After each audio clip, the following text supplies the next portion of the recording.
Profit भाई के आगे कोई बोल सकता है क्या?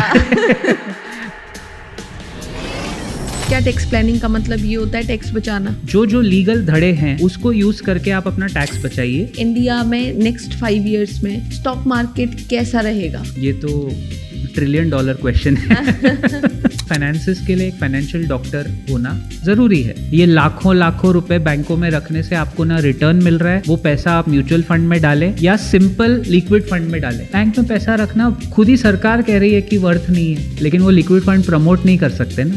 क्या चांदी लेने वालों की भी चांदी होगी? अरे वाह। हर चीज का रेगुलेटर है इस देश में, क्रिप्टो का नहीं है। Crypto is been seen as a hedge against $US। Crypto में भी SIP करेंगे। पूजा पाठ में जो सामग्री लगती है ना, 20,000 करोड़ का मार्केट है देश में और पूरा अनऑर्गेनाइज्ड है। जब से हमारा ये राम मंदिर का इनॉग्रेशन हुआ ना, तब से एकदम ऐसा स्पाइक आ गया। पूजा पाठ का जोमेटो बनाया जा सकता है, व्हाई नॉट। सबसे बड़ा इन्वेस्टमेंट हमारे जिंदगी का है हमारा लाइफ पार्टनर। अपने 50th बर्थडे तक आते आते आपके पास 2-2.5 करोड़ हो जाने चाहिए। टूरिज्म के ना अब हम रिपरकशंस बहुत ज्यादा देख रहे हैं। देखो वो तो चलता ही रहेगा ना, कम नहीं होगा, क्योंकि लोगों में वो है कि मुझे ना पहाड़ी पे लद्दाख में जाके बाइक चलानी है। इंडिया में जब कुछ नेगेटिव होता है मीडिया उसको इतना ज्यादा दिखाती है, लेकिन फॉरेन कंट्रीज में वो लोग ये चीजें दबाने में एक्सपर्ट हैं, क्योंकि उनको टूरिज्म प्रमोट करना है ना। बाहर के देशों में अब सिक्योरिटी इश्यूज ज्यादा हो रहे हैं। 8 बजे के बाद रात को बाहर नहीं निकल सकते। यहाँ पे तो इंदौर में सराफा बाजार 2 बजे तक खुला होता है। लेट्स टॉक अबाउट जो टैरिफ्स लगे हैं। हेनरी किसिंजर ने एक बात बोली थी कि अमेरिका से ना दुश्मनी उतनी महंगी नहीं पड़ेगी, दोस्ती महंगी पड़ सकती है। आज रशिया का अमेरिका ने क्या कर लिया आप देख ही रहे हो। इंडिया पाकिस्तान का जो वॉर हुआ था वो मैंने रुकवाया। ट्रंप ने 32 बार ये क्रेडिट लेने की, हाँ जी, 32 के 32 बार डिनायल हुआ कि नहीं तुमने कुछ नहीं किया। तो यूके ने कह दिया कि हम तुम्हारे सामान पे कोई टैरिफ नहीं लगाएंगे, और इंडिया ने भी कह दिया कि हम भी टैरिफ नहीं लगाएंगे। आई थिंक यही चीज हमारे प्रधानमंत्री जी को अपने फ्रेंड डोनाल्ड ट्रंप को फोन करके कर सकते थे। यूएस कभी इस बात को मानता नहीं। दिखने में क्या आता, इंडिया ने पेशकश की, यूएस ने नहीं माना। इंडियंस की इज्जत वर्ल्ड वाइड बढ़ी है, लेकिन चिढ़ मची हुई है कि इंडियंस तो बहुत दिमाग वाले हैं। It is not a good investment to send your children abroad.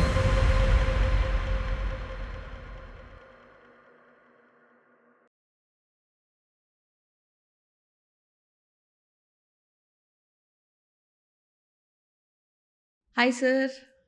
Hi, welcome back to TNT show podcast. Thank you so much. I think हमारा पिछला एपिसोड आपका काफ़ी अच्छे सवाल आपने किए थे और काफ़ी चल गया वो। ऑडियंस को बहुत पसंद आ रहे हैं प्रॉफिट भाई। अच्छा। एंड हमारी एडिटिंग टीम ने तो एक डायलॉग भी बना दिया आप पे अच्छा कि प्रॉफिट भाई के आगे कोई बोल सकता है क्या? अरे नहीं भाई, हम लोग तो सब we are just here for our service. हर मुझे लगता है हर कोई अपना अपना कर्म करने ही आया हुआ है। सो हम लोग we are just part of the larger plan. नहीं, आवर ऑडियंस लव्स प्रॉफिट भाई। अच्छा, so since it's going to be an advanced version जो हमारे पिछले 2 एपिसोड थे, so let's talk about the most talked about topic. Sure. India US relations जो हैं अभी, जो टैरिफ्स लगे हैं, क्या हो रहा है मार्केट में? सो ऐसा है कि अगर आप डोनाल्ड ट्रंप की हिस्ट्री देखते हैं, जो चीज़ें चल रही हैं, आप सब I am sure your viewers are following, और अभी वाकई में जैसा आपने कहा हॉट टॉपिक है, तो हम लोग मार्केट को यानी बाज़ार को अलग रखेंगे और इसमें जियो पॉलिटिक्स और पॉलिटिक्स जो है वो अलग रखेंगे। इसके 3 धड़े हैं।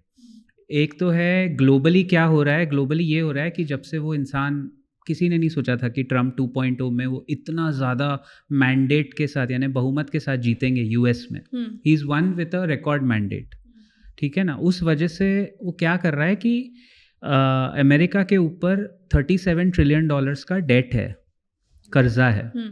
वो कर्जा उनको कैसे ना कैसे इसी साल धीरे धीरे 7 से 8 ट्रिलियन चुकाना है, और वो कभी ना कभी किसी ना किसी को चुकाना पड़ेगा, नहीं तो वो बढ़ता जा रहा है। उनकी GDP है $30 ट्रिलियन और कर्जा हो गया $37 ट्रिलियन। तो बेसिकली ट्रंप के एडवाइज़र्स जो उसके आसपास 15-20 लोग हैं, उनका प्लान ये था कि टैरिफ बढ़ा के जितने लोग अमेरिका में सामान बेचते थे, अब तक उन पे कोई टैरिफ ज़्यादा था नहीं, 2% 3% नाम मात्र कुछ था इंडिया पे भी। और मैं आपके दर्शकों को बताना चाहूँगा, इंडिया जो सामान US से आता है उस पे लगाता है 100%, 150%, 75% टैरिफ लगता है हमारे यहाँ। हार्ले डेविडसन की बाइक तो एक एग्जाम्पल है, जो वहाँ अगर 15 लाख में 20 लाख में बिकेगी तो यहाँ 40 लाख में बिकेगी। टेस्ला की गाड़ियाँ आप लोग जानते ही हो। तो अब जाके वो अमेरिका में एक प्रेसिडेंट आया, वो उठाया कि यार तुम लोग हमें इनडायरेक्टली लूटने का काम हो रहा है, क्योंकि हम अलाउ ही नहीं कर रहे ना उनको। भाई 100% टैरिफ में वहाँ का बेचने वाला यहाँ सामान कैसे बेचेगा, उसको तो बहुत महंगा पड़ेगा, राइट, प्रॉफिटेबल है ही नहीं। तो टैरिफ को एक टूल बना के सारे दुनिया भर के देशों को झुकाने का ये उसका एक तरह का प्लान है, जिसमें I mean we are seeing that he is quite successful as well, because Japan 15% पे अग्री कर गया, साउथ कोरिया अग्री कर गए 21% पे, वियतनाम जैसा देश। आज देखो हिंदुस्तान को सबसे ज़्यादा कंपटीशन वियतनाम से आ रहा है, बांग्लादेश से आ रहा है, टेक्सटाइल एक्सपोर्ट में। छोटी छोटी कंट्रीज़ हैं लेकिन हमसे ज़्यादा माल बेचते हैं यूएस में। तो अब उसने देखा कि देखो इंडिया से माल तो कंपेयर टू दीज पीपल ज़्यादा आ नहीं रहा है, तो क्यों ना इनको थोड़ा डिप्लोमेटिकली चोक किया जाए। अब ये हो गया जियोपॉलिटिक्स, जबकि हमारे प्रधानमंत्री और ट्रम्प के रिलेशन बहुत अच्छे हैं पर्सनल लेवल पे शायद, बट वो कहते हैं ना, हेनरी किसिंजर ने एक बात बोली थी कि अमेरिका से ना दुश्मनी उतनी महंगी नहीं पड़ेगी, दोस्ती महंगी पड़ सकती है। ये हकीकत है और ये हम देख रहे हैं, क्योंकि दुश्मन अमेरिका का कौन है? रशिया, कोल्ड वॉर से। आज रशिया का अमेरिका ने क्या कर लिया आप देख ही रहे हो। ट्रम्प ने कहा था कि वो आते ही 15 दिन में वॉर रुकवा देंगे, तो ये एक चोट बड़ी गहरी लगी हुई है उसको कि यार हम तो रुकवा नहीं पा रहे, क्योंकि वो मिस्टर व्लादिमीर पुतिन उनको घास भी नहीं डाल रहे हैं। तो वो एक ईगोइस्टिक इंसान जो होता है ना, उसका ईगो वो कैसे सेटिस्फाई करे। उसने हमारे यहाँ कहा कि इंडिया पाकिस्तान का जो वॉर हुआ था वो मैंने रुकवाया। ट्रम्प ने 32 बार ये क्रेडिट लेने की है ना कोशिश की, और हमारे यहाँ से 32 के 32 बार डिनायल हुआ कि नहीं तुमने कुछ नहीं किया। तो वो आई थिंक तरीका गलत होगा, बट वो उसका ईगो हिट हुआ है। वो टैरिफ लगा लगा के हमारे बिजनेसेस को क्षति पहुंचा रहा है, जिसका रिपल इफेक्ट आप अभी स्टॉक मार्केट पे टेक्सटाइल स्टॉक्स में देख रहे हो, जो यूएस में एक्सपोर्ट करते। क्योंकि क्या होगा अगर टैरिफ लग गया 25 और 50% की बात हो रही है ना, 50% में यहाँ से जो माल यूएस में बेच रहा है वो तो बेच ही नहीं पाएगा, राइट, क्योंकि वो तो वायबल है ही नहीं। वहाँ कौन खरीदेगा इंडिया के माल से? ऐसा किसको प्यार है कि वो अमेरिका में अगर $100 की चीज़ मिल रही है, 50% टैरिफ लग गया, तो $150 में आप खुद सोचिए ना, वो लोग क्यों ही खरीदेंगे अनलेस कोई बहुत ज़रूरी सामान है। और उस वजह से हमारे यहाँ जो छोटे इंडस्ट्रीज़ है जो बेचारे बेचते हैं, उनकी नौकरियां जाने का खतरा है, क्योंकि एक्सपोर्ट पे हिट होगा तो छोटे छोटे लेबर इंटेंसिव इंडस्ट्रीज़ बोलते हैं, तो वो सारे स्टॉक्स इनडायरेक्टली पिट रहे हैं। और मैं ये भी बताना चाहूँगा, हमारे देश की जीडीपी को इससे जो झटका लगेगा वो है 0.5%, मतलब अच्छा खासा 6.5, हाँ 6.5% की हमारी जीडीपी ग्रोथ है। तो आप समझ लिए आधा प्रतिशत उसमें से गया, अगर ये 1 साल टैरिफ चल गए तो।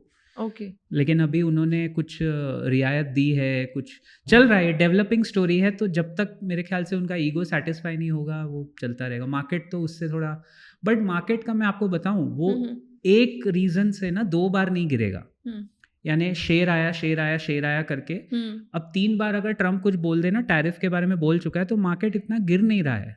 झटका आएगा लेकिन ऐसे कोई क्रैश नहीं आ रहा है मार्केट में, जो मैंने शायद पिछली बार भी आपको कहा था शायद ये बात। या सो ये पूरी कहानी है। मुझे पर्सनली ऐसा लगता है हमने अच्छे रिलेशन बनाए थे, हम बहुत सभ्य चल रहे थे, रशिया के साथ भी बात कर रहे थे, यूएस के साथ भी। India was the only country जो सबके साथ न्यूट्रल चल रहा था और काम निकाल रहा था जैसे लोग करते हैं। लेकिन अब पता नहीं इसके आगे क्या फ्यूचर है। मेरे ख्याल में सब लोग वेट कर रहे हैं कि इसकी प्रेसिडेंसी 3 साल और निकल जाए। अगर 3.0 आ गया, 3.0 नहीं आ सकता। हाँ।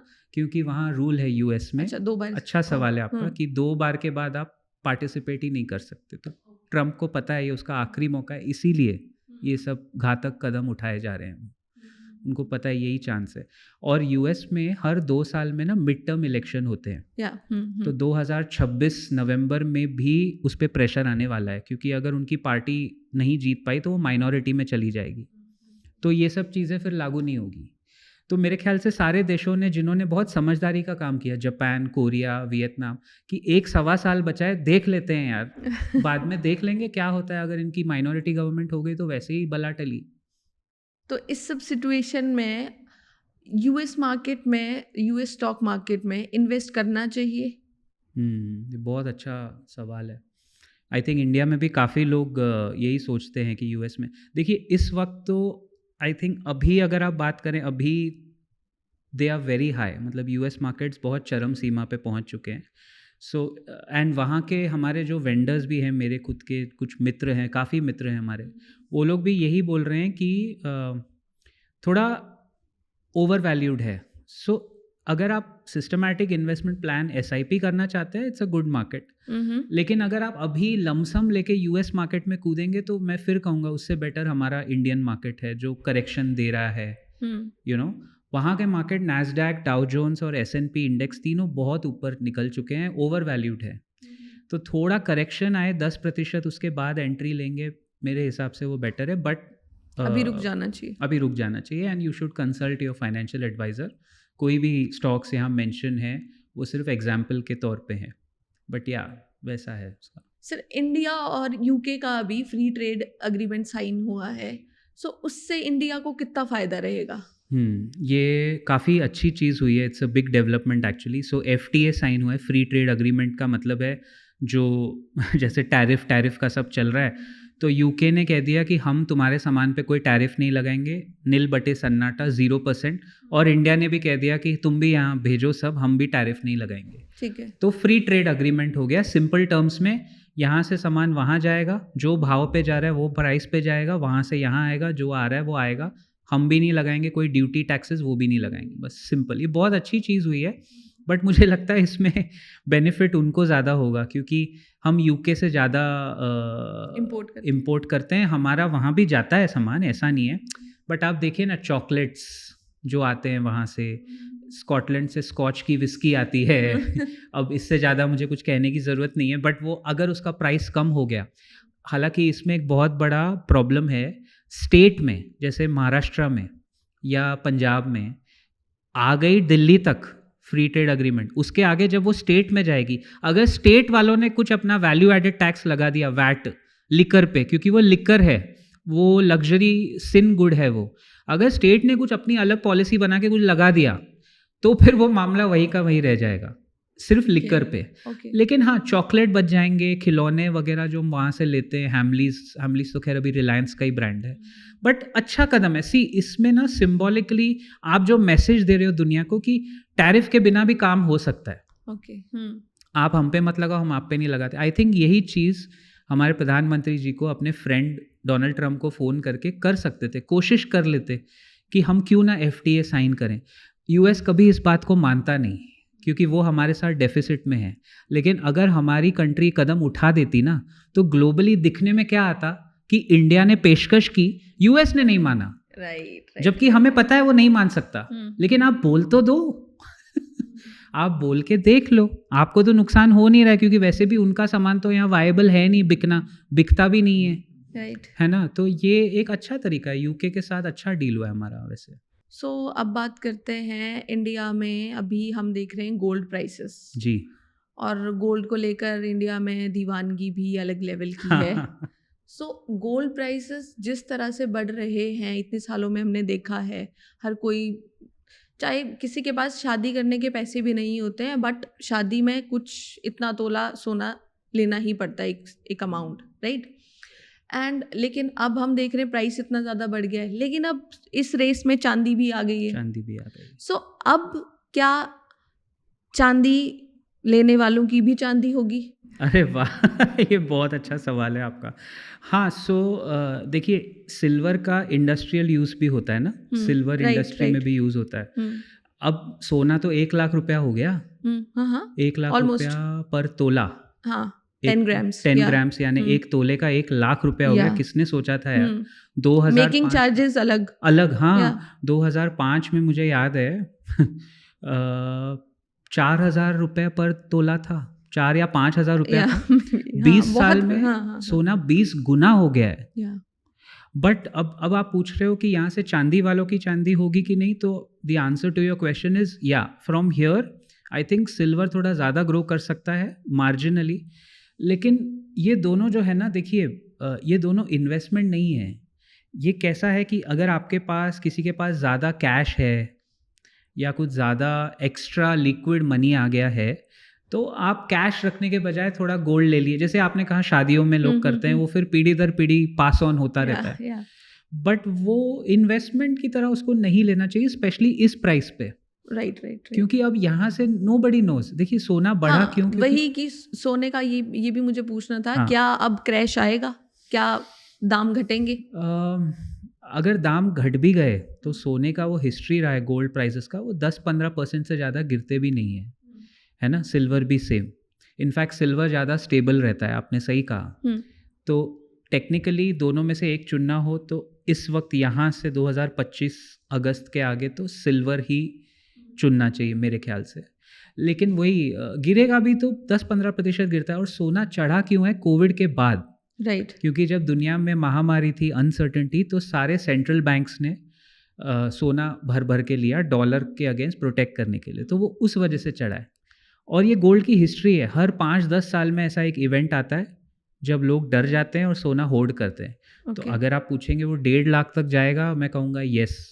लेकिन अगर आप पूछेंगे कितने साल लगेंगे, I mean your guess is as good as mine. उसमें 8 साल लग सकते हैं, 10 साल लग सकते हैं, या हो सकता है 6 साल में आ जाए। ओके। लेकिन वो फिर भी उसमें मैं निवेश नहीं कर सकता, क्योंकि सोने की properties, it's not a company ना जो अपना अर्निंग बढ़ा रही है। स्टॉक्स में क्या होता है, कंपनीज अपना अर्निंग्स बढ़ाती है तो वो 1 वाला 10 हो जाता है, 10 वाला 100 हो जाता है।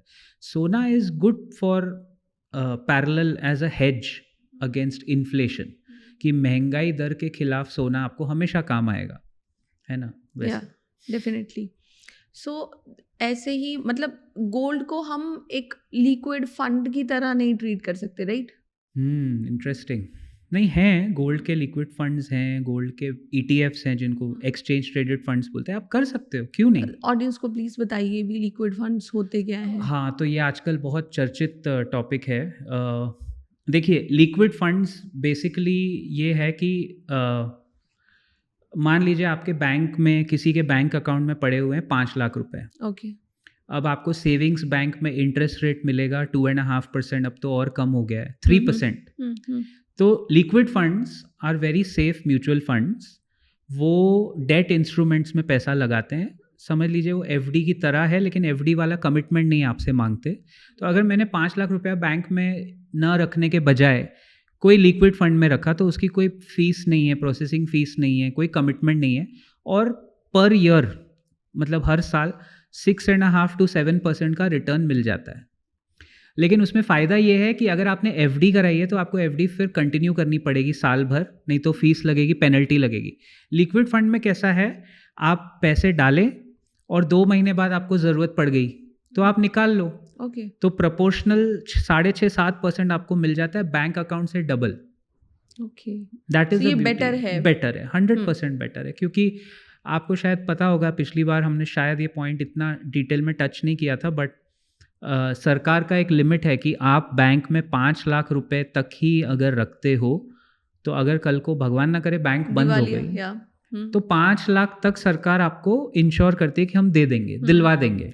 लेकिन अगर किसी के बैंक अकाउंट में 15 लाख रुपए पड़े हैं तो भी उसको 5 ही मिलेंगे अगर बैंक बंद हो गई। तो बैंक में पैसा रखना, खुद ही सरकार कह रही है कि वर्थ नहीं है, लेकिन वो लिक्विड फंड प्रमोट नहीं कर सकते ना, वो गलत हो जाएगा प्रचार। पर अगर वो लिक्विड फंड में करते हैं तो इसकी गारंटी है कि उतना रिटर्न आएगा ही? यस, अभी तक के हिस्ट्री में आया, क्योंकि वो लिक्विड फंड वाले भी डेट इंस्ट्रूमेंट्स में, कॉरपोरेट डेट्स में, जहां उनको पता है कि 6.5% उनको मिल ही जाएगा, उतना वो लोग बोलते हैं और मिल जाता है लगभग। अभी मैं नाम नहीं लेना चाहूँगा, बट कोई भी लिक्विड फंड आप पकड़ लो ना, जैसे HDFC का लिक्विड फंड है, क्वांट का है, SBI का खुद का है।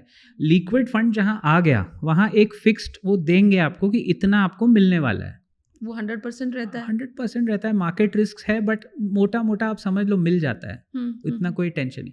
अब गोल्ड का जो आप बोल रहे थे ना, गोल्ड के भी ETF आते हैं, वो भी म्यूचुअल फंड की तरह, एक्सचेंज ट्रेडेड फंड, लेकिन वो गोल्ड के प्राइस के हिसाब से ऊपर नीचे होते हैं।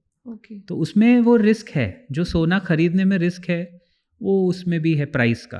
पर गोल्ड की हिस्ट्री भी तो ऊपर ही जाती हाँ दिखी है ना हाँ अभी हाँ, तक। वो तो है, लेकिन वो करेक्शन देगा, 10-15% गिर सकता है वो, तो अगर आप उसके लिए प्रिपेयर्ड हैं तो gold ETF is a safer option, good option, क्योंकि आपको फिजिकल सोना नहीं लेना पड़ रहा है।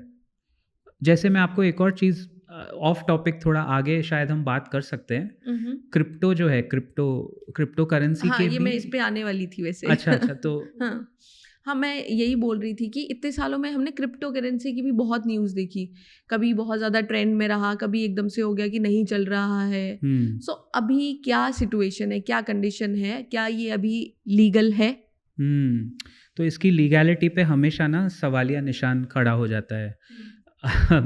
थोड़ी अजीब बात है कि इंडिया में डिजिटल एसेट्स के कैटेगरी में आता है क्रिप्टो करेंसी, उस पर 30% टैक्स है।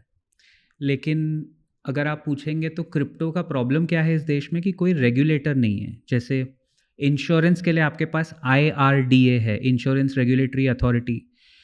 स्टॉक में, हमारे बाज़ारों में आपके पास सेबी है। फिर म्यूचुअल फंड्स के लिए बॉडीज़ है, एम्फी है और दूसरे बॉडीज़ है। बट क्रिप्टो के लिए कोई रेगुलेटर ही नहीं है। तो अगर आप क्रिप्टो में ऐप में डील कर रहे हो तो आप पूरा का पूरा रिस्क, अगर कल को वो कंपनी बंद हो गई तो सरकार कोई जिम्मेदारी नहीं लेने वाली है कि वो आपके पैसे लौटाएगी। तो थोड़ा ग्रे एरिया है, ब्लैक एंड वाइट नहीं रखा है कि पूरा ही बंद कर दो, वो भी नहीं किया है, और पूरा ही लीगलाइज कर दो, वो भी नहीं किया है। टैक्स वसूलेंगे आपसे 30%। लेकिन इंटरेस्ट पे टैक्स देना पड़ेगा। हाँ, क्रिप्टो से आप जो कमाएं, 100 रुपया भी कमाएं तो 30 रुपया सरकार को देना पड़ेगा। उस पर 1% TDS भी है, by the way, tax deducted at source. लेकिन अगर आप ये पूछ रहे हो कि भाई कंपनीज बंद हुई है, ऐसे हुआ है कि क्रिप्टो में पैसा अटक गया दुनिया भर में, तो सरकार आपको आके बचाने नहीं वाली है।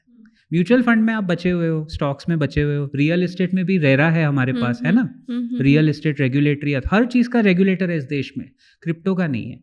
बट वो जो पॉइंट मैं कह रहा था कि जो आपने सही चीज़ पूछी, क्रिप्टो के भी ETF आते हैं, आ गए हैं। क्रिप्टो के भी म्यूचुअल फंड टाइप ETF आ गए हैं।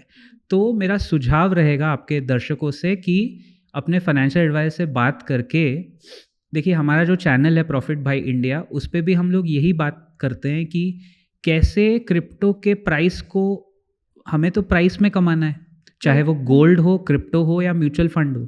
तो क्रिप्टो के प्राइस पे अगर कोई ETF चल रहा है जो कि लीगलाइज्ड है पूरी तरह से दुनिया भर में, उसमें आप पैसा डाल के वही पैसा कमा सकते हो, आपको क्रिप्टो लेने की ज़रूरत ही नहीं है। जैसे सोना का गोल्ड ETF है, वैसे क्रिप्टो का क्रिप्टो ETF है।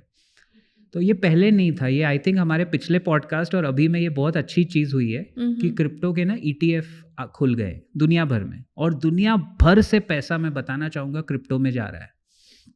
क्रिप्टो, म्यूचुअल फंड, SIP, इन सब से अलग कैसे है, कैसे काम करता है ये? हाँ, ये बहुत, अगेन, गुड क्वेश्चन। काम कैसे करता है, देखिए, ब्लॉकचेन एक टेक्नोलॉजी है। ब्लॉकचेन के ऊपर ज़्यादातर क्रिप्टोज अपना माउंटिंग करके बैठे हैं।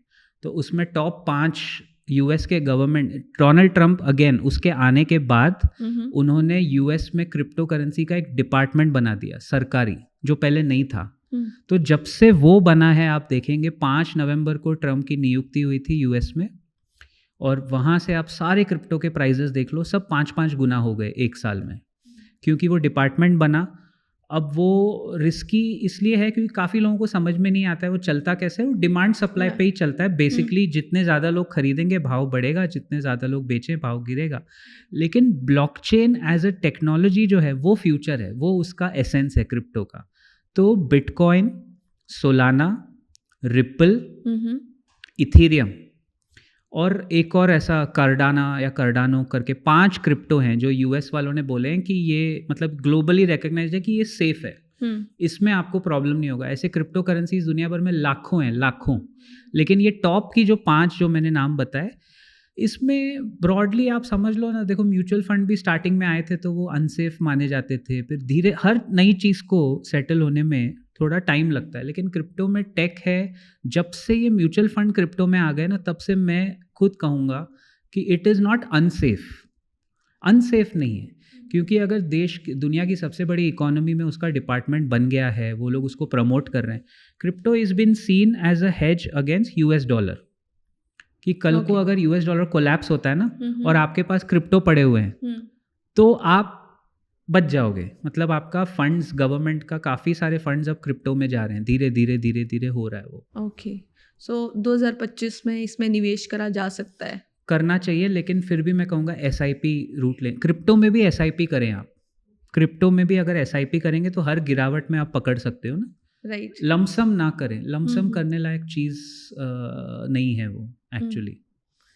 पिछली बार हमने डिस्कस करा था कि किसी भी स्टॉक को चूज करने में 36 क्राइटेरियाज आपने जी बताए थे। हाँ। वैसे ही कुछ red flags, top 5 red flags, 6 red flags जो आप बताना चाहो फॉर स्टॉक्स या अगेन पर्टिनेंट क्वेश्चन है, काफ़ी लोगों के माइंड में रहता है, मुझे भी हमारे चैनल पे कमेंट्स में आते हैं बहुत रेड फ्लैग्स।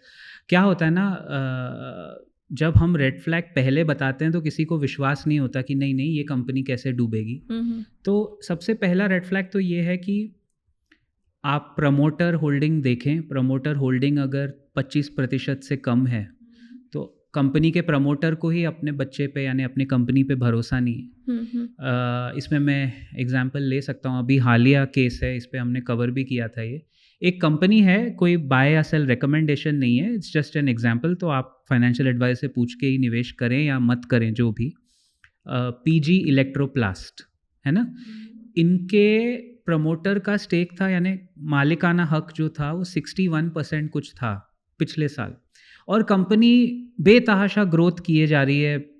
हर तिमाही के जो नतीजे आते हैं, क्वार्टरली रिजल्ट्स, उसमें बोले जा रही है हम तो 25%, 30%, और कर भी रही है, दिखा भी रही है ना। और हम देखे जा रहे हैं कि ये सब तो ठीक है, लेकिन हर 3 महीने में प्रमोटर ना अपना थोड़ा थोड़ा हिस्सा बेच रहा है। और वो किसको बेच रहा है? फॉरेन इन्वेस्टर्स को और डीआईएस को, यानी सिर्फ छोटे निवेशकों को नहीं, बड़े बड़े निवेशकों को बेच रहे हैं। ब्लॉक डील इसको बोलते हैं, ब्लॉक डील। कि जैसे बड़ी कंपनी हो गई ना, तो सर 3% हिस्सा आप ले लो, कितने में लोगे? ये ऐसे ऑफ मार्केट डील्स होती हैं। तो मैं बोल रहा हूँ यार, कंपनी ग्रो कर रही है तो यूजुअली प्रमोटर शेयर अपने तब बेचता है जब उसको लगता है अभी बस हो गया, अभी मेरी कंपनी ना इसके आगे भाग नहीं सकती। यहाँ कंपनी ग्रोथ दिखा रही है और प्रमोटर भाग रहा है, ये बहुत बड़ा रेड फ्लैग है, बहुत बड़ा रेड फ्लैग है ये। जहाँ हो गया आज हालत ये है, हकीकत 2025 के हम आखिरी तिमाही में पहुँच रहे हैं। आज उस कंपनी का प्रमोटर होल्डिंग रह गया है 42%। सो 20% हिस्सा प्रमोटर बेच के भाग गए ऊपर के भाव पे। अब उस दिन पिछले महीने, मतलब पिछले कुछ दिनों पहले, कंपनी के शेयर गिर गए 25% एक दिन में। ठीक है, क्योंकि उनके मैनेजमेंट ने आके बोल दिया कि पता नहीं इस बार हम कैसा गाइडेंस। उन्होंने सीधा बोल दिया कि जो पिछले तिमाही में हमने आपको कहा था 7,000 करोड़ कमाएंगे, इस तिमाही में हमें लग रहा है 6,200 ही कमा पाएंगे। एक दिन में, नॉट इवन 1 वीक, इन जैसे ये बात निकली है, 1:30 बजे मार्केट चालू था, 1:45 बजे ये मीटिंग हुई, 3:30 बजे 1.5 घंटे में वो स्टॉक 25% नीचे गिर गया, 1.5 घंटे में। तो ये रेड फ्लैग जो है ना, ये बहुत बड़ा है वाकई।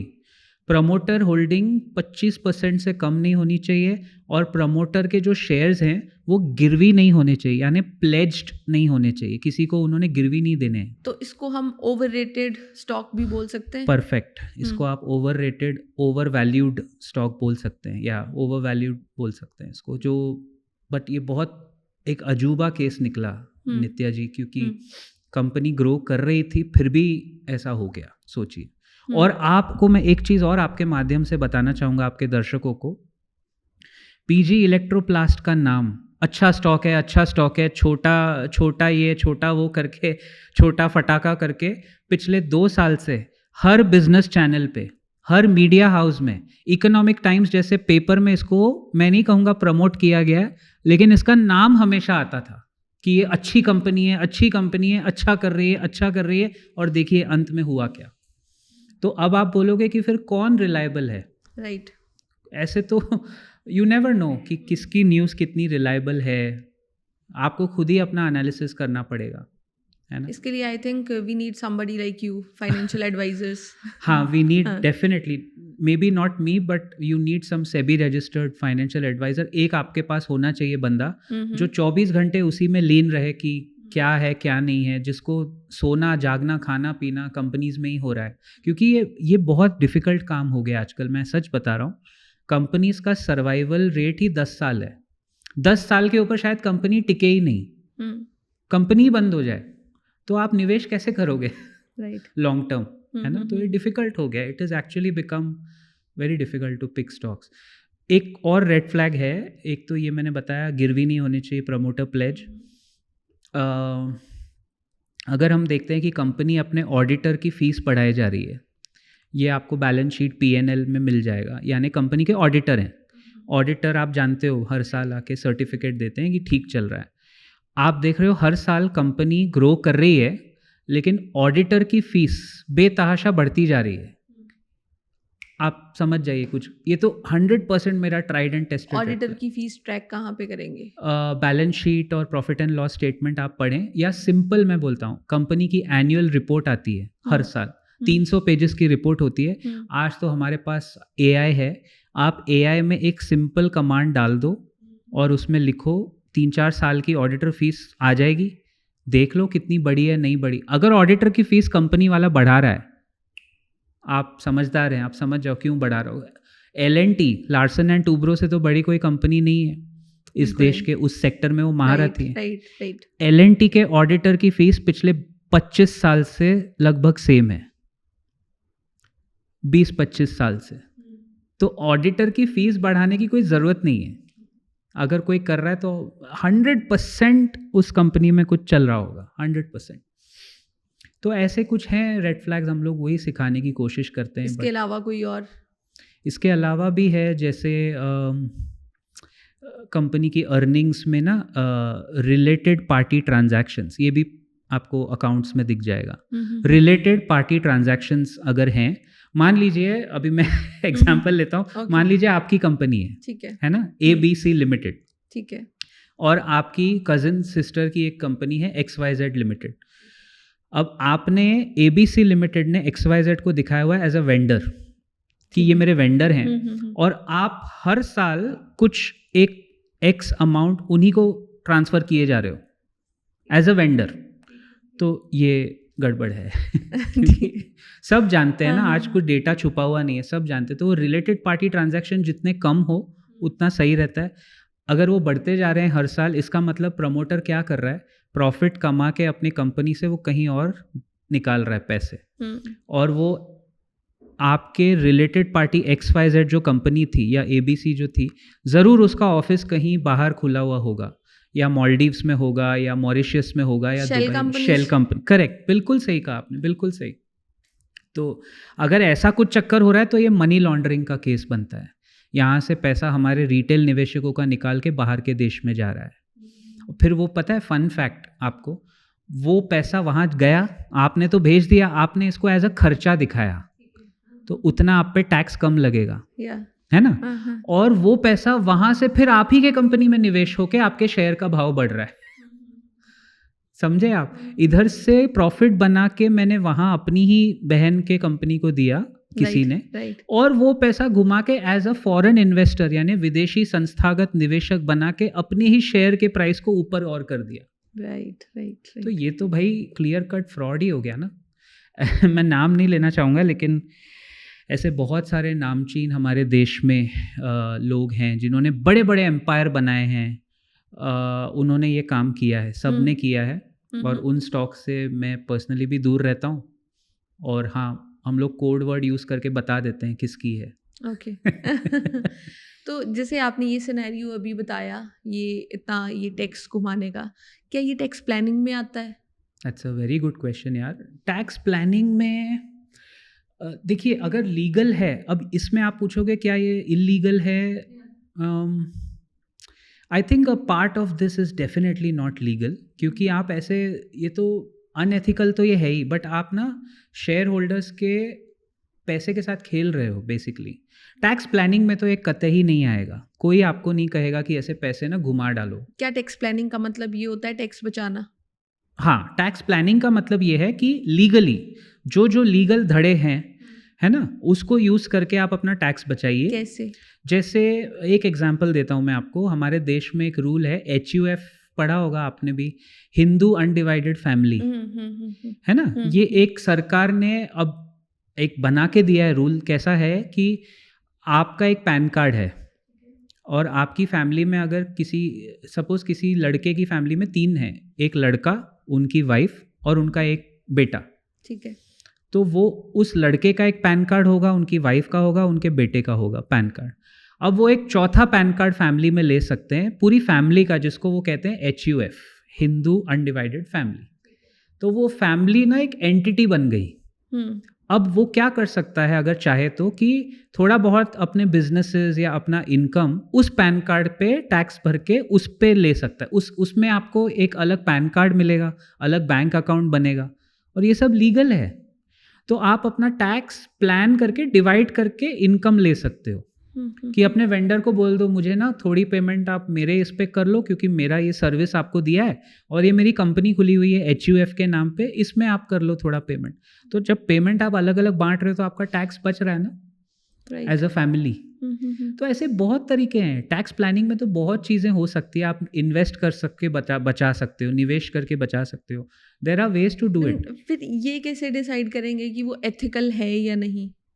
एथिकल मतलब उस चोरी चकारी वाला काम तो नहीं चाहिए ना। जैसे ये पैसे यहाँ से उठा के बाहर भेजना, अच्छा, ये तो कहीं से भी प्लानिंग में नहीं आएगा ना। ये तो आप अपने कंपनी का दो तरफ दुधारी तलवार है। एक तो आपने प्रॉफिट कम दिखाया और टैक्स बचाया, और फिर वो पैसे से अपने ही शेयरों का भाव चढ़ा दिया। तो यहाँ बैठा हुआ बेचारा रिटेल निवेशक क्या सोचता है, कंपनी का भाव तो बढ़ते जा रहा है, फिर वो गलत भाव पे घुसेगा और फंस जाएगा, क्योंकि गलत तरीके से इन्फ्लुएंस कर रहे हैं। जी, क्योंकि जब भाव एकदम चरम सीमा पे आ जाएगा तो ये PG वालों प्रमोटर के जैसे आप निकल लोगे साइड में से। राइट। ये तो अनएथिकल भी हो गया ना एक्चुअली। देखिए PG इलेक्ट्रोप्लास्ट कंपनी अच्छी होगी, मैं किसी पे कुछ इल्ज़ाम नहीं लगा रहा हूँ, लेकिन मैं ये कह रहा हूँ कि जो हकीकत है, जो डेटा में है, वही हम देख के बात करते हैं, डेटा और नंबर्स। राइट। कि उनके प्रमोटर ने हिस्सेदारी बेची। अब वो क्यों बेची, क्या था उसके पीछे, लीगल इलीगल, वो तो सेबी जाने, वो जाने और उनके निवेशक जाने। हमको पता है, हमारे लिए रेड फ्लैग है। ठीक है। जैसे हमने अभी ओवर वैल्यूड स्टॉक्स की बात करी, वैसे ही कोई स्टॉक्स अंडर वैल्यूड भी होते हैं? हाँ जी, कैसे? अंडर वैल्यूड भी होते हैं ना। जैसे एग्जाम्पल ले सकता हूँ मैं आपको, आपके दर्शकों को भी ईजी हो जाएगा। अंडर वैल्यूड में क्या है कि one of the criteria is price to earning ratio, PE ratio, and price to book ratio. तो जिस स्टॉक की बुक वैल्यू कंपनी की आपको दिख रही है 2 या 2.5 है, और PE रेशियो 10 या 12, 15 के नीचे है, मतलब आप समझ लो पहले दो क्राइटेरिया हो गए कि ये कंपनी अगर अच्छा ग्रो कर रही है और प्राइस टू बुक और प्राइस टू अर्निंग कम है, मतलब उसका भाव उतना बढ़ा नहीं है, तो ऊपर जाने की क्षमता है उसमें। Those are under valued. Example के तौर पे शायद हमने पहले इस पे टच अपॉन किया था, but as a case study नहीं किया था। पावर फाइनेंस कॉरपोरेशन एक कंपनी, सरकारी है ये। PFC कोविड के बाद 2022-23 में एक टाइम आया था जब ये स्टॉक ना 100 रुपये का था, नित्या जी, 100 रुपये का था, और इसका काफ़ी अंडर, मतलब प्राइस टू अर्निंग रेशियो जो हम 15 या 20 में खुश हो जाते हैं, जो कम होना चाहिए, इसका 6 का PE था, 6 या 4 का PE था, मुझे याद है। 100 रुपये की चीज़ थी, और वो 100 रुपये के भाव में अगर आप निवेश करते तो ये पावर फाइनेंस कॉरपोरेशन आपको 14% डिविडेंड देती थी। यानी आप पैसे डालो, चाहे प्राइस बढ़े या ना बढ़े, 14% आपको हर साल देती रहेगी company as a dividend to the share holder. Right. अब ये तो क्लियर अंडर वैल्यूएशन हो गया ना, मतलब इससे बेटर आपको चीज़ कहाँ मिलेगी। कहने का मतलब ये कि आपको हापुस आम मिल रहे हैं बनाना के भाव में वही लेना है आपको। हापुस आम बनाना के भाव में लेना है, अंडर वैल्यूड, और बनाना खरीदोगे हापुस आम के भाव में तो ओवर वैल्यूड। या बिल्कुल राइट। एंड आपके हिसाब से इंडिया में नेक्स्ट 5 इयर्स में स्टॉक मार्केट कैसा रहेगा? ये तो $1 ट्रिलियन क्वेश्चन है वाकई में $1 ट्रिलियन क्वेश्चन। सारे निवेशक इसी फिराक में है ना। अगले 5 साल का पूछ रहे हो आप? 5 साल में देखिए, एक, हाँ ये मुझे बताना चाहिए आपको, वाकई में अगेन एक एलियट वेव थियरी करके कॉन्सेप्ट है जिस पे मैं भी अध्ययन और रिसर्च कर रहा हूँ अभी फिलहाल। एलियट वेव थियरी के हिसाब से आई थिंक ये ऑन रिकॉर्ड जाएगी बात, बट जाने दीजिए, क्योंकि मैं खुद चाहता हूँ ये चैलेंज लेना अपने ऊपर।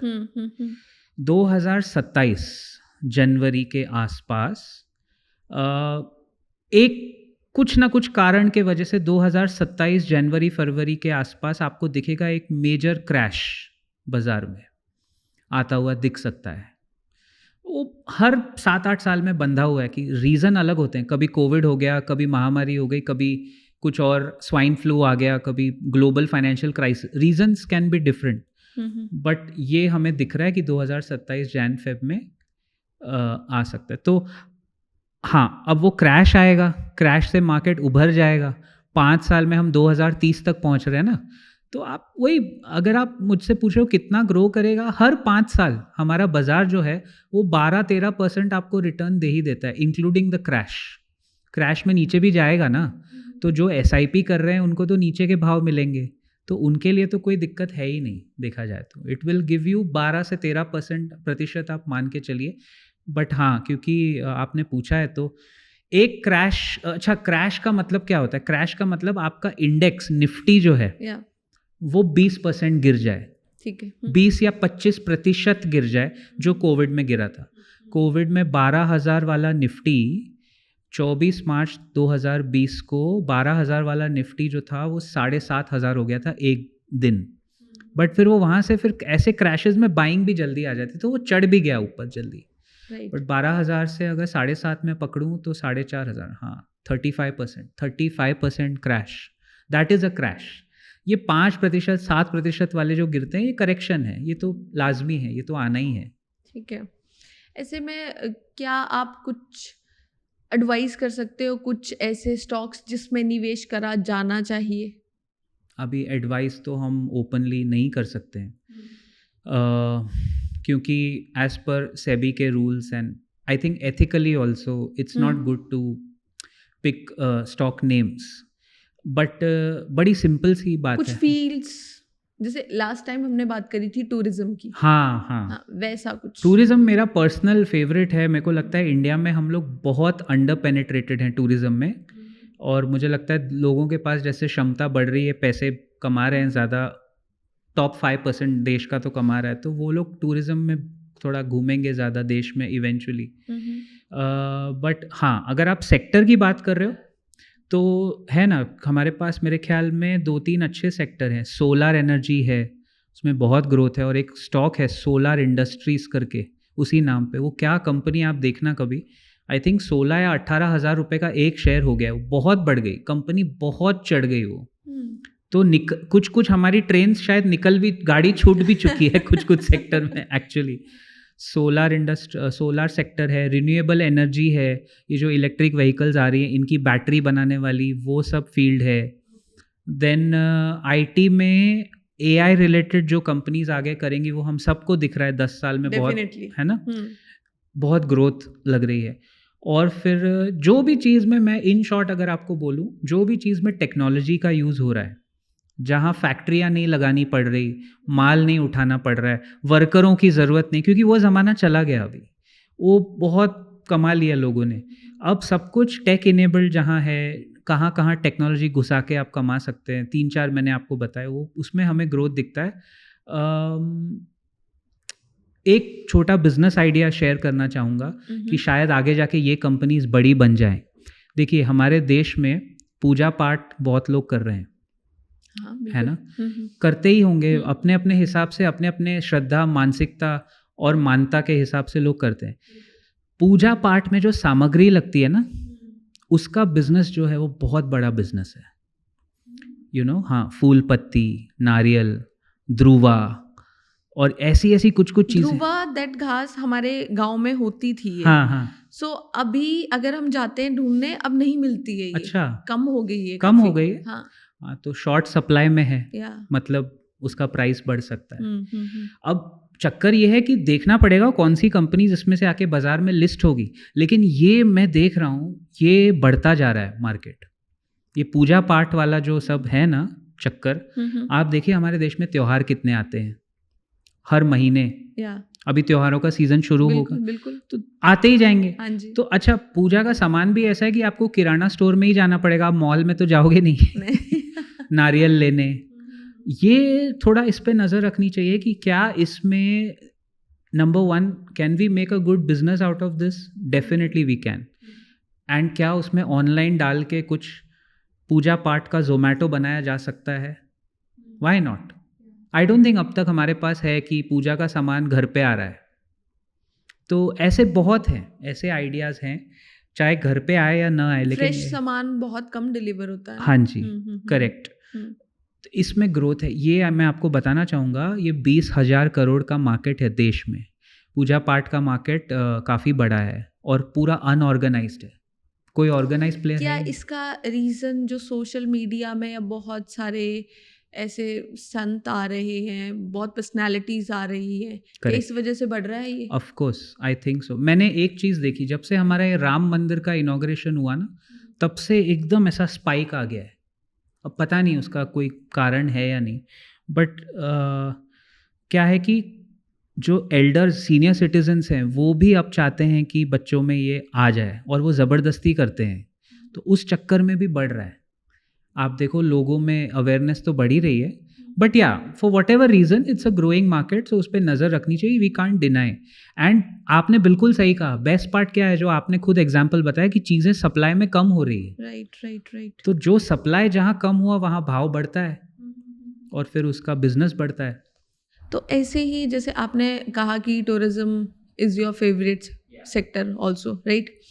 बट टूरिज्म के ना अब हम रिपरकशंस बहुत ज़्यादा देख रहे हैं। जो हमारे बहुत सारे हिमालयन स्टेट्स हैं, वहाँ पे हम देख रहे हैं किस तरह के डिज़ास्टर्स हो रहे हैं बेसिकली, एंड कहीं ना कहीं हो सकता है उसके पीछे क्लाइमेट चेंज है एक बहुत बड़ा रीज़न जी।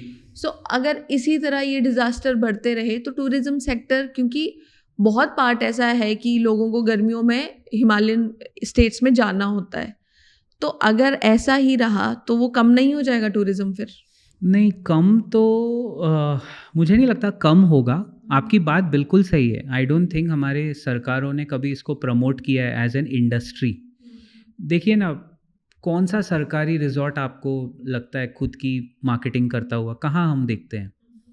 बट पोटेंशियल इतना बड़ा है ना कि ग्लोबली आप देख ही रहे हो क्या हो रहा है। It is becoming so difficult to get visas, even tourist visas. Indians को शौक़ है बाहर घूमने का, ये बात मैं मानता हूँ, लेकिन अगर इंडियंस बाहर की टिकटें कराएं या देसी घूमें, फ़ायदा तो देसी ट्रैवल कंपनीज़ को ही होगा ना। राइट। तो घुमा फिरा के तो पैसा अपनी कंपनी। अब अगर मैं इंडिया से बाहर भी जा रहा हूँ, मैं फॉरेन कंपनी के ट्रैवल पोर्टल से तो टिकट नहीं कराऊंगा। मैं तो कहाँ जाऊँगा? जैसे मैं नाम ले सकता हूँ, मेक माई ट्रिप हो गया, यात्रा हो गया, सब लिस्टेड हैं, सब बाज़ार में लिस्टेड हैं। टूरिज़्म के म्यूचुअल फंड आए हुए हैं, उन्होंने यही कंपनियां ले रखी हैं।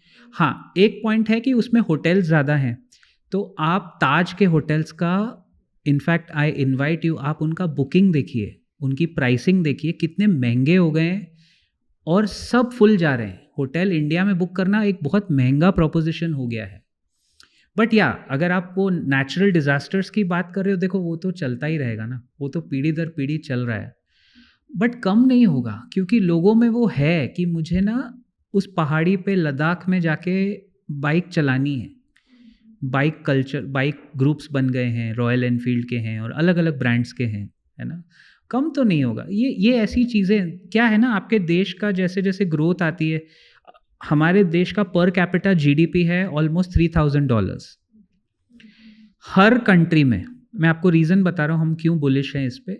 हर देश में जब पर कैपिटा $3,000 से $5,000 पे गया है, चाइना में गया था 1995 में, जापान में भी उसके पहले, तो उस देश का और उस देशवासियों का टूरिज़्म ही बढ़ा है। $3,000 से $5,000 पर कैपिटा में टूरिज़्म को ही फ़ायदा हुआ है, क्योंकि लोग बाहर से बहुत आते हैं आपके देश में देखने के लिए। पहले खाली ताजमहल जाते थे, अभी आपके पास अयोध्या है। हाँ, बस मेरी एक ही रिक्वेस्ट है सरकारी लोगों से, और सारे हम सब के ऊपर ये जिम्मेदारी है कि कचरा ना फैलाएं, देश को साफ रखें, है ना। डेफिनेटली सबको रिस्पॉन्सिबिलिटी लेनी पड़ेगी। यस, कलेक्टिव रिस्पॉन्सिबिलिटी है। नेचुरल डिज़ास्टर्स से फ़र्क तो I agree with you, but फिर देखो ना वो हर देश में होते हैं। जापान में सुनामी आती है, अभी आई थी बीच में। अमेरिका में वाइल्ड फायर होता है, कैलिफोर्निया में, है ना, कितनी तबाही मचती है, बट फिर भी हम लोग जाते हैं ना वहाँ पे तो अपने देश में ऐसे देखा जाए तो एक्साइट करने के लिए बहुत कुछ है लोगों के लिए। योगा है, स्पिरिचुअलिटी है, लोग आते हैं, लेकिन खाली क्या है, उसका इतना मार्केटिंग नहीं होता है। एक और चीज़ जो मैंने ऑब्जर्व करी है बेसिकली, कि इंडिया में जब कुछ नेगेटिव होता है, आई डोंट नो, मीडिया उसको इतना ज़्यादा दिखाती है, क्योंकि ऐसा नहीं है, ऑब्वियसली नहीं होनी चाहिए गलत चीज़ें, बट ऐसा नहीं है कि बाहर अमेरिका या और कंट्रीज़ हैं, यूके, वहाँ पे गलत चीज़ें नहीं हो रही हैं, वहाँ पे भी हैरेसमेंट हो रही है विमेन की, वहाँ पे भी नेचुरल डिजास्टर्स हो रहे हैं, हर साल होते हैं। सही बात। लेकिन यहाँ पे जब कुछ होता है तो उसको obviously it's a big deal, पर वो उसको इतना ज्यादा क्यों दिखा देते हैं कि अब सब रोक देना चाहिए फिर। ये आपने सही पॉइंट मतलब वहां पे उसको प्रोग्रेसिव वे में डील करना दिखाते हैं, हर चीज दिखाते हैं, बट इंडिया में क्या मीडिया इसका रिस्पॉन्सिबल है या लोगों की मेंटालिटी ऐसी है? क्योंकि कुछ टाइम के लिए तो सब कैंडल मार्च करने लग जाएंगे, हफ्ता 2 हफ्ता के लिए, उसके बाद सब भूल जाते हैं। हाँ, सब भूल जाते हैं। एग्जैक्टली। सो भूल जाते हैं, फिर वो 2 हफ्ते का जो भी चलेगा, सारा कैंडल मार्च, सारा रेवोल्यूशन आ जाएगा, लेकिन उसके बाद बैक टू स्क्वायर वन। सो इसमें किसकी गलती है? नहीं, ये बराबर है। इनफैक्ट मैं तो ये कहूँगा बाहर के देशों में अब सिक्योरिटी इश्यूज ज़्यादा हो रहे हैं। एग्जैक्टली। आप सही यूएस में हम इतना आए दिन आता है, क्योंकि वहाँ पे आर्म्स एक्ट है नहीं, हर किसी के पास है, राइट? सो सेफ्टी तो वहाँ पे ज़्यादा, बिल्कुल, प्रॉब्लम तो वहाँ ज़्यादा है। 8 बजे के बाद रात को बाहर नहीं निकल सकते बहुत सारे सिटीज़। यहाँ पे आराम से नाइट लाइफ बहुत अच्छी है। यहाँ पे तो इंदौर में सराफा बाजार 2 बजे तक खुला होता है। एग्जैक्टली। फिर इंडिया के लिए ही ऐसा क्यों है? दिल्ली को अब इतना बड़ा वो कर दिया कि दिल्ली में तो लड़कियां बिल्कुल सेफ नहीं है। ऐसे बाहर भी तो है प्रॉब्लम्स। आई थिंक हमारे इनहेरेंट ना डीएनए में वो है, हम लोग सेल्फ क्रिटिक बहुत जल्दी हो जाते हैं ना, पहले से ही है ये कि अगर एक बच्चा पढ़ाई में कमज़ोर है तो उसको सब लोग आके पहले डराएंगे, धमकाएंगे। नहीं होना चाहिए। I agree. अब वो बदल रहा है। हमारा media, I am sorry to say, आपने देखा ही अभी कैसे कितनी इज्जत है हमारे मीडिया की, तो वो मेरे को लगता है बहुत ज़्यादा एम्पलीफाई करके दिखाता है। करेक्ट बोल रहे हो आप। वो देश के मीडिया के 4 स्तंभ है हमारे डेमोक्रेसी के, वो चारों इकट्ठे चलेंगे तब तो आगे बढ़ेगा ना। लेकिन फॉरेन कंट्रीज़ में वही आप जो कह रहे हो, टेकिंग योर पॉइंट, वो लोग ये चीज़ें दबाने में एक्सपर्ट है। एग्जैक्टली। अंडर द कारपेट चली जाती है, क्योंकि उनको टूरिज्म प्रमोट करना है ना। और उनके वीज़ा के कॉस्ट देखो आप, 12,000, 15,000, 20,000 एक टूरिस्ट वीज़ा का कॉस्ट हो चला है, मतलब कुछ कंट्रीज़ में जो सो कॉल्ड वेस्टर्नाइज्ड है। तो है तो वही, but I think we suffer because of self criticism, and कुछ लोगों का वेस्टेड इंटरेस्ट होगा इंडिया को नेगेटिव दिखाने में शायद। मे बी अब कुछ रील्स ऐसी भी आती हैं, बहुत सारे फॉरेन इन्फ्लुएंसर्स इंडिया में जो ये बैठे रहते हैं अपने रोड साइड पे, रैक पिकर्स, या फिर जो अब शाम को मार्केट लगती है खाने की, वहाँ पे जाएंगे। अब उन लोगों को डेफिनेटली इंग्लिश नहीं आती है, है ना? सो उनके पास जाके वो उनसे बोलेंगे कि लाइक वो पूछेंगे हाउ मच फॉर दिस। सो सामने वाला अब वो कॉन्शियस हो जा रहा है कि मुझसे क्या पूछ रहा है। अब वो उस कॉन्शियसनेस में बेचारा ढंग से प्यार से बात नहीं कर पा रहा, तो वो इन्फ्लुएंसर्स ऐसे ढंग से दिखाते these people are very rude. अच्छा, हाँ, ये हो रहा है, बहुत फॉरेन इन्फ्लुएंसर्स ये कर रहे हैं। अगर कोई इंडियन इन्फ्लुएंसर ये फॉरेन कंट्री में कर रहा होता, वो पक्का बैन हो जाता। इंडिया में क्यों है ये इतना कि हम सबको स्वीकार कर लेंगे? हमारा कल्चर ही ऐसा है ना। अतिथि देवो भव, है ना। तो क्या करें, हमारा आई थिंक हमारे एनग्रेव्ड है कि आपने सही पॉइंट उठाया। एक्चुअली मैंने इस तरह कभी उस डायरेक्शन में सोचा नहीं है। आई थिंक वो वाइट स्किन प्रेफरेंस अभी भी चलता है, पता है, बिल्कुल गलत है, नहीं होना चाहिए। वही स्ट्रीट वेंडर्स के पास जाके बोलेंगे, उसको इंग्लिश कैसे आएगी? इंडिया में है वो, अमेरिका में नहीं है, और इंग्लिश आना उसके लिए इतना इम्पोर्टेंट भी नहीं, आई थिंक। हाँ बिल्कुल। उसके लोकल उसका बिजनेस, ऑब्वियसली वो एक गोलगप्पा खा के उसको भी क्रिटिसाइज करता है, इतना मसाला है इसमें, कुछ है। बट मैं आपको सही बोलूँ, ये आप हर चीज़ में देखोगे 80% मामला ठीक होता है, 20% हमेशा खराब होता ही है। 80-20 रूल है ना, परेटो प्रिंसिपल है कि वो हर चीज़ में 80 और 20 का प्रतिशत लगता है। कुछ अच्छा होगा तो कुछ ना कुछ खराब आपको दिखेगा। इंडिया में भी है, बाहर भी है। Right. I would like to say कि इंडियंस को पता होना चाहिए, हमारी इज्जत हमारे हाथ में है, तो हमें ये जिम्मेदारी लेनी चाहिए कि हमारा इन्फ्लुएंस गलत ना पड़े, स्पेशली किसी पे भी, फॉरेनर्स पे या लोकल्स पे भी गलत क्यों पड़े। जैसे गोवा में पिछले साल दिसंबर 2024 में गोवा के होटल्स खाली पड़े थे, आधे से ज़्यादा, क्योंकि आपने कॉस्ट इतना बढ़ा दिया होटल का। मैंने आपको कहा ना, लोग कहाँ गए, क्रिसमस मनाने गोवा कभी आपको बुकिंग नहीं मिलती थी, दिसंबर 2024 में मिल रही थी। सारे लोग श्रीलंका जा रहे हैं, वियतनाम जा रहे हैं। Vietnam is the only country, काफ़ी सस्ता और अच्छा टूरिज़्म उन्होंने बनाया है और सस्ता है इंडियंस के लिए, और सारे होटल 4 या 5 स्टार है। ऐसे आपको वहाँ ओयो टाइप के नहीं मिलेंगे। सारे अच्छे होटल में इंडिया के 3 स्टार का भाव आपको वहाँ 4-5 स्टार में मिल रहा है। सर्विस, खाना भी अच्छा। मतलब यहाँ से लोग महाराज, आप जानते हो ना, महाराज लेके जाते हैं, अपना कुक लेके जाते हैं वियतनाम, फिर भी वो सस्ता पड़ रहा है कंपेयर टू इंडियन होटल्स।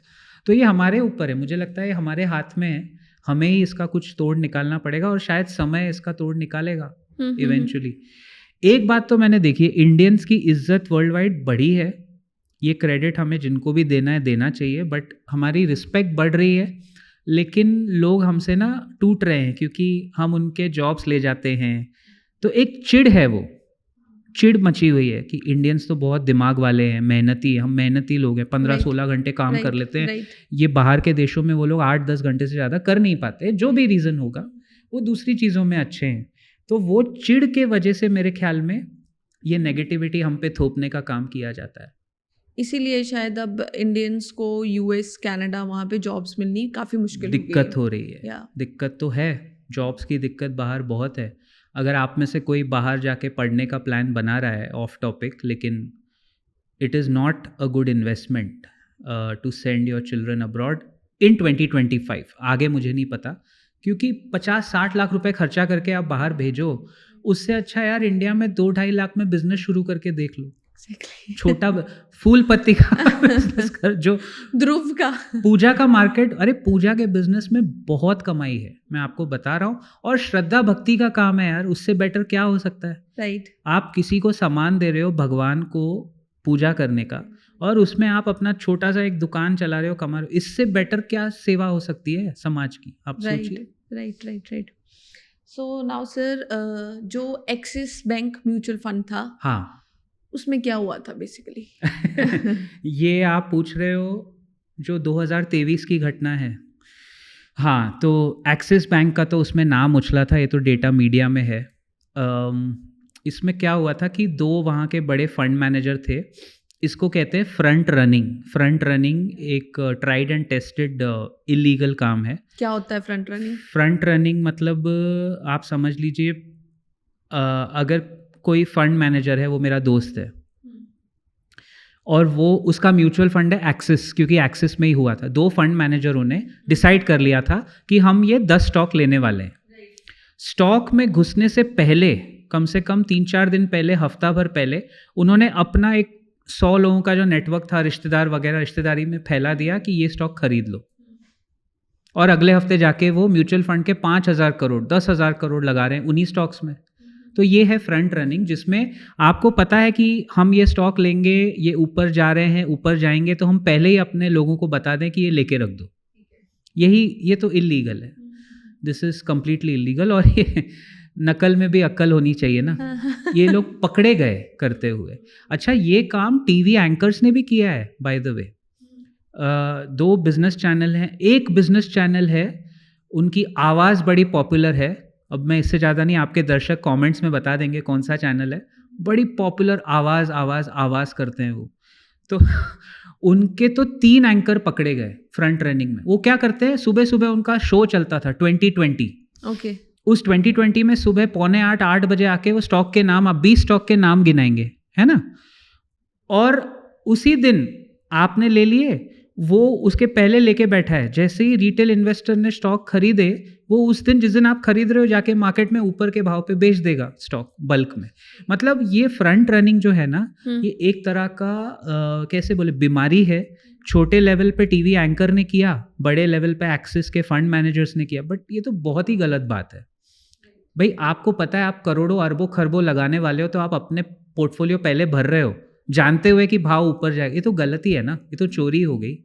चोरी चकारी से भाव बढ़ाने वाला काम था ये। इतना सब इन्वेस्टमेंट के बारे में हमने जान लिया आपसे, सब कुछ, ये जो नेगेटिव्स हैं ये सब जान लिया। इस सब में अगर इंसान को अपने बहुत important life decision, for example marriage या और भी बहुत सारी चीज़ें होती हैं सो इंडियन हाउस होल्ड्स में मैरिज तो बहुत बड़ा सबसे ज़्यादा या इम्पोर्टेंट है। सो इन सब के लिए सेविंग्स कैसे करनी चाहिए? शादी के लिए हाँ। अभी इसमें अलग हो जाएगा ना, एक लड़के का सेविंग अलग हो जाएगा, लड़की का सेविंग, क्योंकि शादी की एज पे भी डिपेंड करता है ना। मान लीजिए लड़का है या लड़की है 21 साल में कमाना शुरू करते हैं, ठीक है। मुझे ऐसा लगता है पहले 10 साल 9-10 साल आप अच्छे से कमा लो, 20-25 लाख रुपए अपने जमा कर लो, उसके बाद आप शादी में घुसिए, बेटर है। क्योंकि कुछ भी हो जाए आपके पास पर्सनल सेविंग तो होनी ही चाहिए। फिर वो आप निवेश करो, उसको और ग्रो करो, जो मर्जी करो, बट 20-25 लाख रुपए बाय द एज ऑफ 30, क्योंकि आजकल आई थिंक शादी की एज भी 28-30 की होके रह गई है ना मेरे ख्याल में। Even girls are getting married at that age. या सो इफ यू उससे लेट भी इनफैक्ट, अच्छा उससे लेट भी एक्सेप्टेबल अगर आप बोल रहे हो, हाँ, तो पहले 10 साल की नौकरी में आप 25 लाख रुपए जमा करना कोई इतना टफ नहीं है। अगर आप वो कर लेते हो तो आपके पास एक फाइनेंशियल सिक्योरिटी है कि कल को गाड़ी कहीं भी जाके कुछ भी हो जाए। क्योंकि शादी, मैं तो ये मानता हूँ, आपने अच्छा टॉपिक निकाला है, सबसे बड़ा इन्वेस्टमेंट हमारे ज़िंदगी का है हमारा लाइफ पार्टनर। राइट। ये क्या है देखिए, अगर मैंने गलत स्टॉक ले लिया, मैं प्रॉफिट बना के बाहर निकल जाऊंगा, कभी ना कभी निकल जाऊंगा। 1 साल, 1.5 महीना, 1.5 साल, 2 साल, 2.5 साल एवरेज कर लूँगा। अगर गलत म्यूचुअल फंड ले लिया, उसमें भी प्रॉफिट बना के निकल जाऊंगा। लेकिन अगर गलत लाइफ पार्टनर आ गया तो बना बनाया भी जाएगा, बनाने की क्षमता भी जाएगी, मोटिवेशन भी जाएगा, और शायद आप कुछ करने के लायक ही ना बचो। हमने देखा है ना, बड़े बड़े इंडस्ट्रियल हाउसेज में 45-50 के उम्र में जाके डिवोर्सेस हो रहे हैं, आप देख रहे हो ना। या सो आई थिंक फाइनेंशियल इन्वेस्टमेंट में अंडररेटेड है, लेकिन शादी आपका सबसे बड़ा इम्पॉर्टेंट डिसीजन है मेरे हिसाब से, क्योंकि वो डिसाइड करेगा कि आप आगे कितना कमाओगे और कितना बचाओगे। राइट। सही पार्टनर नहीं मिला तो खत्म। Game over. या it's a one way street. अगर आप पीछे आने लगे, फिर ना तो आपकी इज्जत रहती है, जो कि ऐसा नहीं होना चाहिए, बट समाज में फ़र्क तो पड़ता है ना आज भी, इसलिए। और फिर जो आपके बच्चे हो चुके हैं, अगर गाड़ी ना चले तो प्रॉब्लम फिर वो बच्चों की ज़िंदगी पे आता है। राइट। तो इन्वेस्टमेंट ऐसा करो, या तो फिर आप मत ही करो, लेट जाके शादी करें या ना करें, जब तक सही नहीं मिल रहा है ना करें, तब तक पैसे कमा लें, दुनिया घूम लें, इंडिया घूम लो, और फिर डिसाइड करो जितना। मैंने एक चीज़ देखी है, जो इंसान जितना ट्रैवल करता है ना, पता नहीं इसका क्या को रिलेशन है, स्टडीज़ है, we have studies to prove this, but a well travelled person you will find is a very क्या कहते हैं, सुलझा हुआ व्यक्ति आपको दिखेगा, जो ज़्यादा सब घूम के आया ना दुनिया भर, या देश भर में भी, इंडिया में भी अगर कोई अच्छे से घूम ले, धर्मशालाओं में रह ले, गुरुद्वारे हमारे देश में, वहाँ आप सेवा करके रह सकते हो, बहुत सस्ता है इस देश में घूमना। अगर आप घूम घाम के आओगे तो आप सुलझ जाते हो ज़िंदगी, फिर आप सही इन्वेस्टमेंट भी करोगे, सही लाइफ पार्टनर भी चुनोगे, सही दिशा में निकल सकते हो। राइट। इस सब में पोर्टफोलियो रीबैलेंसिंग का क्या रोल रहता है, और पोर्टफोलियो रीबैलेंसिंग क्या होता है? अच्छा, इसमें पोर्टफोलियो रीबैलेंसिंग में एक तो म्यूचुअल फंड वाले करते हैं, वो फंड मैनेजर ना अपने हिसाब से स्टॉक्स बेचता खरीदता है, और उसको लगे कि जैसे ये पीजी इलेक्ट्रोप्लास्ट जैसा कोई सर पे आके माथे पे रह गया, तो उसको निकालना कब है। इसीलिए म्यूचुअल फंड मुझे बेटर लगते हैं सबके लिए, क्योंकि वो सारा दिक्कत वो फंड मैनेजर ले लेता है। पोर्टफोलियो रीबैलेंसिंग मीन्स एक कंपनी थी, वो 5 साल तक मुझे अच्छा रिटर्न देके गई, अब इसके आगे दिक्कतें दिख रही है तो मैंने बेच के दूसरी कंपनी ले ली। ये मैं अपने पर्सनल पोर्टफोलियो में भी कर सकता हूँ, और कोई फंड मैनेजर हज़ारों करोड़ों का पोर्टफोलियो मैनेज कर रहा है, उसमें भी कर सकता है। ठीक है। बट ज़रूरी हो गया, पहले मुझे लगता था कि इतना ज़रूरी नहीं है, लेकिन अभी तो हम लोग सबको यही कहते हैं म्यूचुअल फंड सही है, जो कैंपेन भी है, क्योंकि वाकई में आप क्यों वो सरदर्द अपने ऊपर पालना चाहते हो। देखो, स्टॉक्स में आप ट्रेडिंग करो, ट्रेडिंग गलत नहीं है, अच्छे से ट्रेडिंग करें, प्रॉफिट बनाएं अच्छे स्टॉक्स में। देश के, इंडिया के टॉप 10 कंपनीज में अगर आप ट्रेडिंग करेंगे, I don't think people are going to lose money, क्योंकि वो कंपनी बंद तो होगी नहीं। तो वो उसके लिए, और निवेश करने के लिए म्यूचुअल फंड है, क्रिप्टो है, बहुत चीज़ें हैं। तो रीबैलेंसिंग ज़रूरी है, क्योंकि हर कंपनी ऐसे सालों साल चलती जाएगी, उसकी कोई गारंटी नहीं है। That is why. राइट। हमने यंगस्टर्स की बात करी, शादी वाली बात भी करी हमने, सो इसमें जब रिटायरमेंट प्लानिंग आती है उस टाइम फाइनेंसेस कैसे बैलेंस करें? क्या उस टाइम ये पोर्टफोलियो रीबैलेंसिंग से, मान लो कोई एक विडो है, अभी तक वो कमा रही थी, उसको पेंशन थी या जो भी सिनेरियो हो, तो वो कैसे सबको मैनेज करे? विडो है वो, या तो आप फिर मुझे एज भी एक बताइए, क्या एज होगी? 60-65। 60-65 की विडो अगर हैं, उनके लिए तो फिर एक लाइफ का टर्म पूरा मेजर चंक तो ख़त्म होने आया ना, तो उनको तो फिक्स्ड रिटर्न्स चाहिए। तो आपका सवाल ये है, जितना मैं समझ रहा हूँ, कि portfolio rebalancing for a single person. या नहीं, उस एज में आके तो देखो आपके पास लमसम कैपिटल होना चाहिए। अगर 65 इयर्स की वो हैं तो उनके पास कम से कम 50 लाख या 1 करोड़ अगर कहीं से होगा, तो फिर वो ऐसी चीज़ में निवेश करें जहां मंथली उनको एक फिक्स्ड मंथली इनकम मिलता रहे, जिससे उनका गुजारा होता रहे। ठीक है। बिल्कुल सही बात है। देखिए 50-55 के बाद आपको लगेंगे 1.5 से 2 करोड़, शायद उससे पहले ही, बट 50 अपने 50th बर्थडे तक आते आते आपके पास 2-2.5 करोड़ हो जाने चाहिए, ताकि आप वो पैसे को कहीं भी निवेश करके साल का 8 या 9% कमा ले। देखो ना, 2 करोड़ पे अगर मैं एवरी ईयर 7% भी कमाता हूँ एज अ लिक्विड फंड जो गारंटी है, या कोई FD, बट 2 करोड़ पे अगर मैं करता हूँ, 50 की उम्र हो गई या 65 जो भी हो गया, तो 2 करोड़ पे 7% is 14 lakh rupees a year, which is 1,20,000 per month, which is India में रहने के लिए, 1-2 लोगों की फैमिली के लिए 1-1.25 लाख रुपया काफ़ी है महीने का, even as a retired person. ठीक है, उतना पैसा होना ही चाहिए। इसका एक फॉर्मूला है, अगर आप चाहें तो मैं आपको बता सकता हूँ, वो बताइए ओपनली अवेलेबल है। मान लो आज किसी की, मैं रिवर्स मैपिंग करते हैं, किसी की उम्र है 30 इयर्स, कोई 30 साल का लड़का या लड़की है ना, उसको कैलकुलेट करना है मुझे रिटायरमेंट के लिए कितने पैसे चाहिए। राइट। सो सिंपल फार्मूला है, बहुत अलग अलग इसके वर्जन्स है, बट एक बेसिक सिंपल फार्मूला ये है, आपके साल का खर्चा कितना है, सालाना आपका घर 2 लोगों का या 3 लोगों का कितने में चल रहा है। मान लेते हैं सालाना 7.5 लाख रुपए का खर्चा है, सब मिला के, एक एवरेज सिटी में। राइट।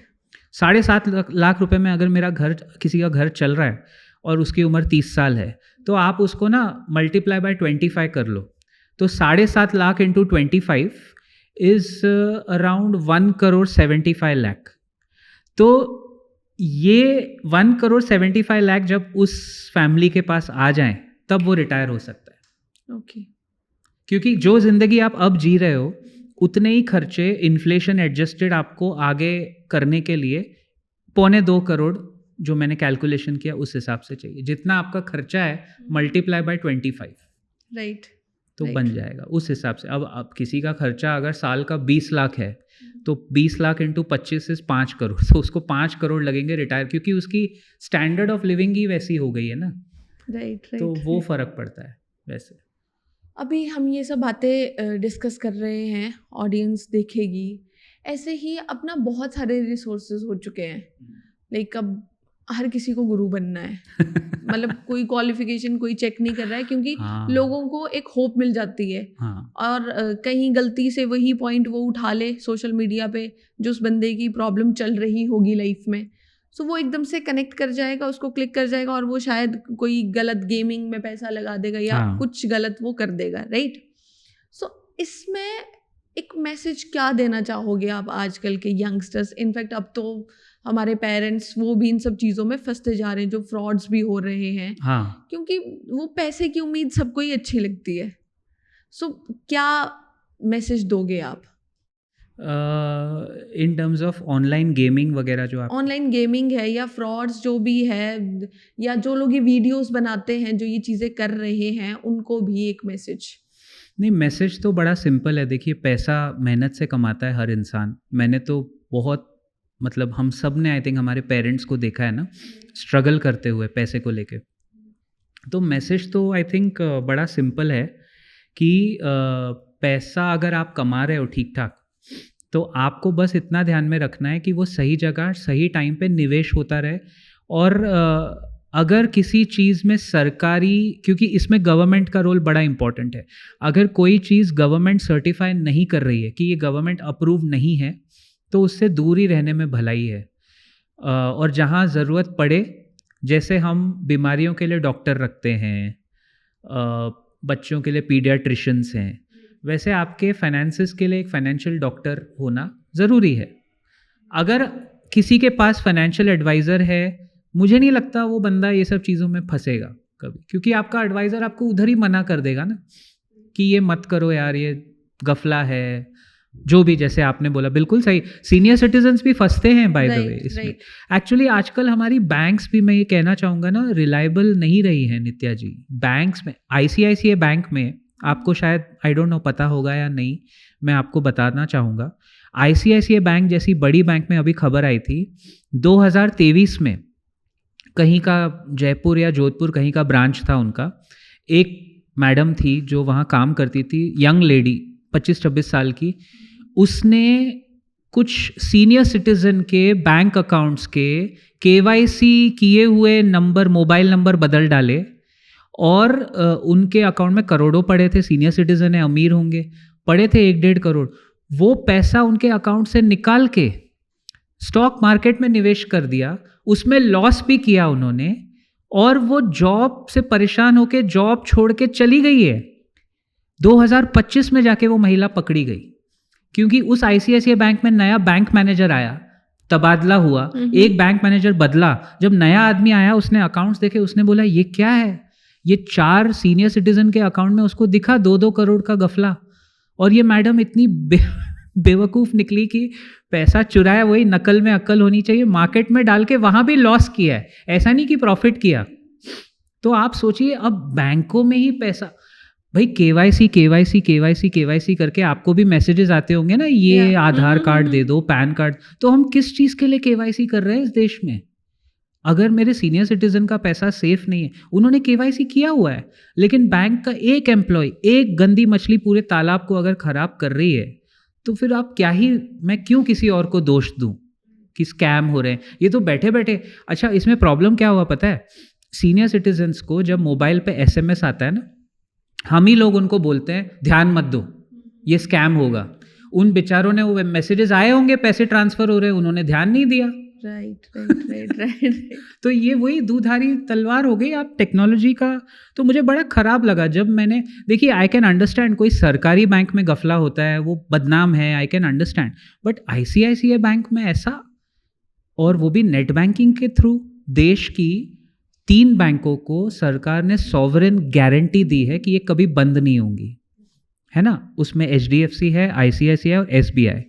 अगर उस 3 में से नंबर 2 के साथ ऐसा हो जाए, तो कितना हमारा पैसा सेफ है? राइट। तो आपने बहुत अच्छा ये सवाल उठाया कि भाई, वो कहते हैं ना, अपनी सामान सवारी अपने सामान की खुद जिम्मेदार। वैसा ही हो गया हमारे देश में।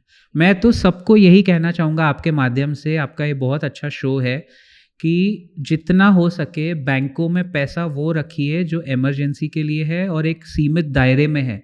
ये लाखों रुपए बैंकों में रखने से आपको ना रिटर्न मिल रहा है, ना वो पैसा ग्रो हो रहा है। वो पैसा आप म्यूचुअल फंड में डालें या सिंपल लिक्विड फंड में डालें। अगर यही पैसा ICICI बैंक में न रख के या कोई भी बैंक में न रख के लिक्विड फंड में होता ना करोड़ों, तो आप वहाँ से निकाल नहीं सकते हो, क्योंकि द मोमेंट लिक्विड फंड में आपने पैसा डाला तो एक रजिस्ट्रार आपके पैसे की रक्षा करता है, और जब तक वो बंदा खुद वो पैसा ट्रांसफ़र ना करे, वो लिक्विड फंड में गफला कोई नहीं कर सकता। That is another advantage of mutual funds, कि बैंक वर्सेस म्यूचुअल फंड पे अगर आप चाहें तो 10 पॉइंट लिखे जा सकते हैं कि बैंकों में ये गफला होता है, बट म्यूचुअल फंड में आप नहीं कर सकते, क्योंकि OTP आएगा, OTP लगेगा, ये होगा, वो होगा। बहुत सारे 2 स्टेप वेरिफिकेशंस होते हैं पैसा ट्रांसफ़र कौन से बैंक। अच्छा, करके भी अगर किसी ने कुछ किया भी, तो वो पैसा आप ही के बैंक अकाउंट में आएगा जिससे आपका म्यूचुअल फंड जुड़ा हुआ है। तो it is between you, your bank account and the mutual fund. बस कोई तीसरा उसमें चाह के भी कुछ कर नहीं सकता, जो बैंक में होता है और हो रहा है ना? तो ये एक और अच्छा पॉइंट आपने पूछा, तो देखो फिर मुझे भी याद आया। आई होप ऑडियंस को इससे बहुत हेल्प मिले। And thank you so much for sharing such useful insights with us. Thank you so much. It's my pleasure. God bless all of us, and आपको भी बहुत बहुत बधाई. Thank you so Thank much. you so much. Thank you.